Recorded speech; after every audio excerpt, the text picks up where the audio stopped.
And Indiana has done it. Their first ever Commissioner's Cup championship, knocking off the Minnesota Lynx. This is Howard setting up McDonald, knocking down the tray. Finds a cutting McDonald, easy deuce. What if I told you the Indiana Fever just walked into the Commissioner's Cup final with no Caitlin Clark, no veteran support, and the entire basketball world betting against them, and still walked out as champions? The team that was supposed to get blown out by 20 just shocked the entire league on the biggest stage, and Caitlin Clark, even from the bench, she delivered 6 words that had the whole WNBA shaking. This isn't just a win, it's a warning. Because what the Fever just did without their superstar proves one thing. When she returns, they won't just be good, they'll be unstoppable. In one of the most improbable and inspiring performances in WNBA history. They look pretty flawless, in the way that they're playing. I don't know if different is the word as much as they look even more connected.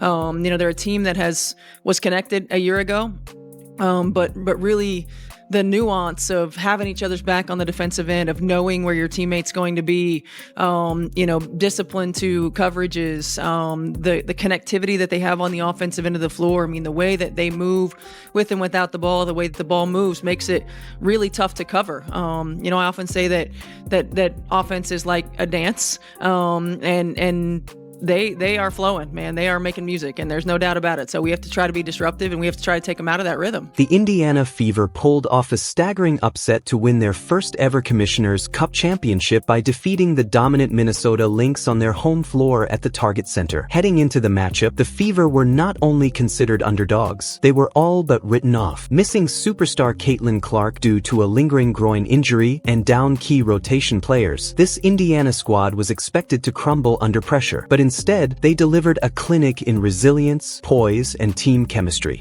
Listo. Hey, Fever, good luck. I miss you. Minnesota came into the contest with a stellar 14-4 record and were reigning Commissioner's Cup champions led by MVP frontrunner Nafisa Collier. Analysts, sportsbooks, and fans had already anointed the Lynx the winners, with Vegas giving them a 14-point advantage and major media outlets prematurely scheduling highlight reels of a presumed Lynx blowout win. What unfolded, however, was a dramatic reversal of every prediction. Coming into this, you talked about so much, hey, you got to have the right approach, don't trick this off, have the focus. Take me inside that mindset of you guys coming into this game and how tonight was just a collective effort that got it done. I describe this entire experience as a gut check experience, and I mean that intentionally. Physically, mentally, psychologically, it was a gut check moment today, and I think for us, it was about making sure we won those moments that mattered. And I thought down the stretch of the game, we did an unbelievable job of just staying together, weathering the storm, and kind of utilizing what we needed to based on our schemes and our personnel from practice. And I thought down the stretch of the game specifically, we bought in. All 5 of us, whoever was on the floor bought in, and I think you guys got to see that.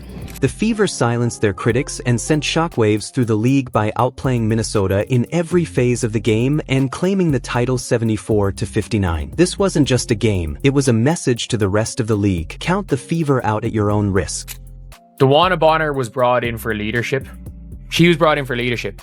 And you want to know all that these young players learned from her?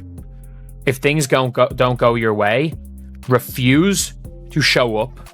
Continue to get paid a max contract while you are sitting out, refusing to play. Caitlin Clark, the face of the franchise and arguably the most talked about player in the WNBA, was sidelined for her 3rd straight game. Dealing with a groin injury the team has been careful not to aggravate further. Head coach Stephanie White and the medical staff emphasized long-term health over short-term glory, which made the win even more special. Despite being unable to play, Clark didn't retreat into the background. She remained an ever-present voice on the sidelines, engaged, supportive, and deeply locked in. Her visible leadership was captured throughout the game, and her presence proved just how much influence she has on this roster, even when not on the court. But it was after the game that she truly stole the headlines again. As cameras captured the team celebrating, Clark stood among them and delivered a 6-word mic drop moment. I just know everybody is sick. In that phrase, Clark indirectly called out the jealousy and tension that have followed her all season, a sentiment many believe has manifested in how she's been treated by players, refs, and fans alike. She got benched, she couldn't handle it, I want out.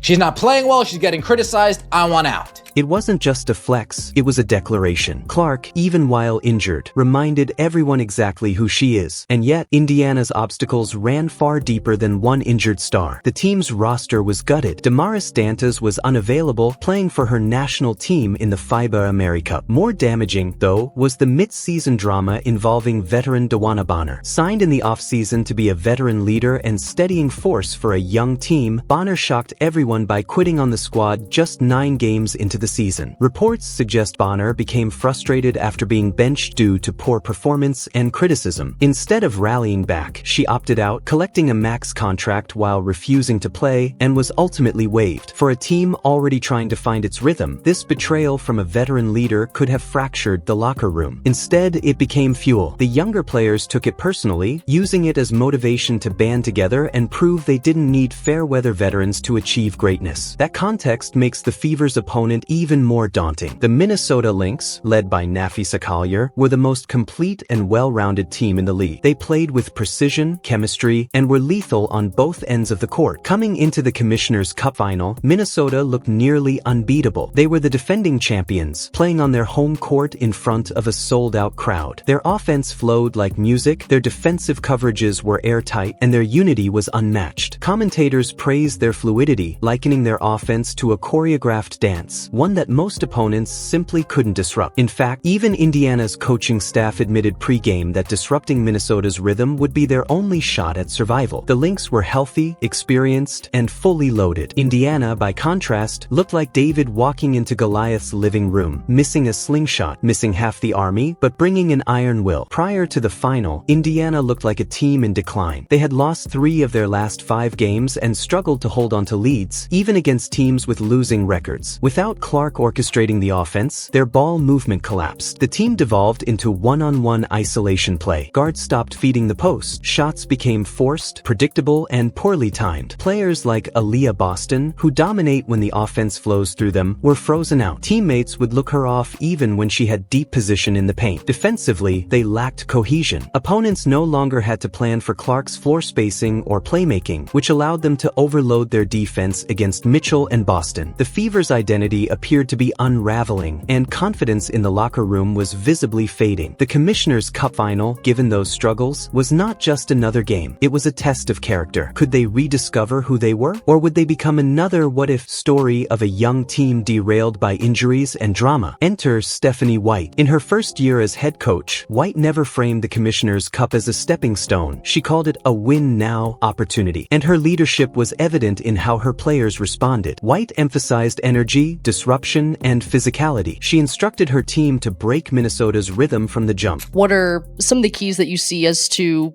how exactly you're going to do that, or what you guys need to do to approach the game successfully? Yeah, I mean, I think we've got to be disruptive. We've got to make sure that we play with a level of physicality that doesn't allow them to just pass the ball around where everywhere that they want to pass it. So we've got to make sure that we're disruptive. We got to make sure that we're elite at our on ball screen defense. This is a team that reads really well, that moves really well. We got to be elite at the point of attack on ball screen defense. We've got to. We always talk about guarding our yard, being able to guard one-on-one so we're not in rotation early. I think for us, it's going to have to start on the defensive end of the floor so that allows us to get out and run in transition as well. But we can't allow them to just do exactly what they want to do on the offensive end. Anyone else?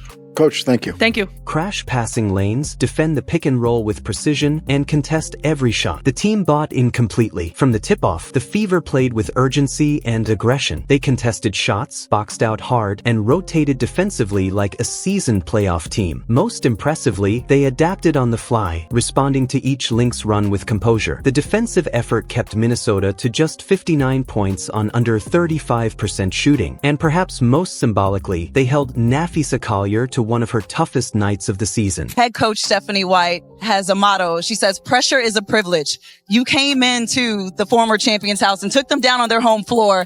How does it feel to bring Indiana their first championship? It feels great.